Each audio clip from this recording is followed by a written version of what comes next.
The sequel to Captain Marvel finally makes its way into theaters just in time for the writers and actor strikes to be over. But will it be enough to set the MCU back on track, or will it be yet another casualty of the strikes and a disappointing sequel?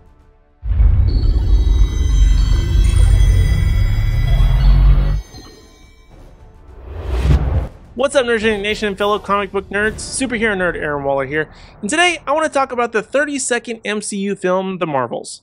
And in this film, Carol Danvers, aka Captain Marvel, gets her powers entangled with Kamala and Monica Rambeau, forcing them to work together to save the universe. Now, I'm just going to go ahead and let you know right out of the gate, this movie was awesome. And I'm sure you're just as shocked as I am, because I certainly didn't think that this movie had a snowball's chance either, and maybe it's because my expectations were so low, but I really enjoyed this movie. It just had a really nice blend of action, humor, and story that worked very well with one another, and just as overall a great time at the movies.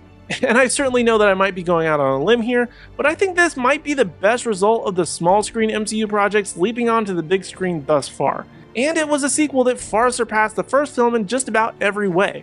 Brie Larson felt like she was just a lot more relaxed in this role. And although I know a lot of people don't like her, or even like the character that much as she's too OP for a lot of what's happening around her, which I totally understand that point, but this movie at least gave her a reason as to why she couldn't just mega punch the villain, and it gave her a story that was interesting even though it took some time to develop. And Teyonah Parris' Monica Rambeau was great as well. She's still very much figuring out her place in everything, as well as dealing with her relationship with Captain Marvel, but her willingness to push through and where she ends up in the end feels like one of the few things that have definitely pushed the MCU forwards in ways that we haven't seen in quite some time. And though I don't feel like it necessarily fits with what we just learned in Secret Invasion just a few months ago, this was a more fun, relaxed, and confident Fury that's way better in line with the Fury that we all fell in love with in the beginning of the MCU. But far and away the star of this movie was easily Iman Vellani as Kamala aka Miss Marvel. She was the comedic relief as I thought she would be, and she nailed every single comedic beat as I was expecting, but even more that I wasn't. She was honestly just so awesome and refreshing to have someone not take everything so seriously and genuinely look like they were glad to be there. And I loved her in her standalone show, but she really shines in this movie, and I look forward to her future in the MCU and seeing what she's putting together, which I also thought was hilarious and absolutely perfect for this movie. The biggest area of fault, however, for this movie is definitely with the villain Dar-Ben, played by Zawe Ashton.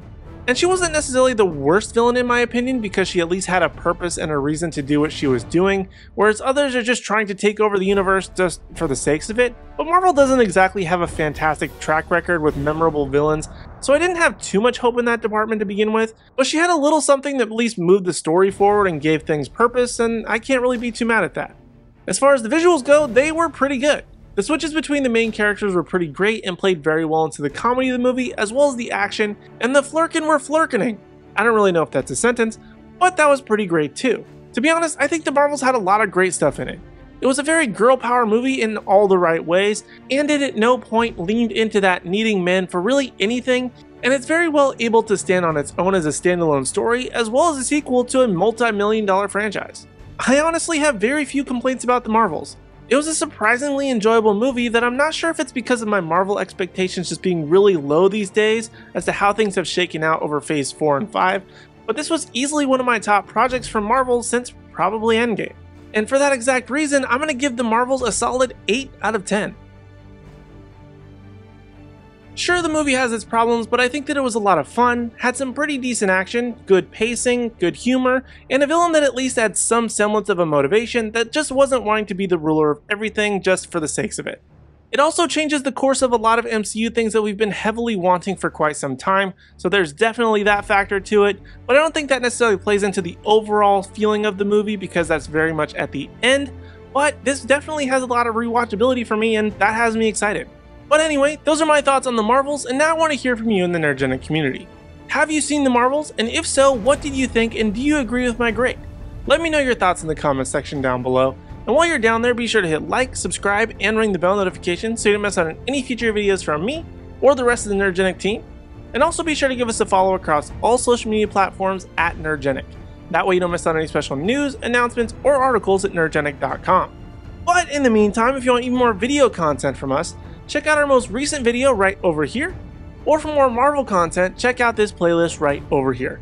Other than that, thank you guys so much for watching. We really do appreciate it. We hope to see you in the next video.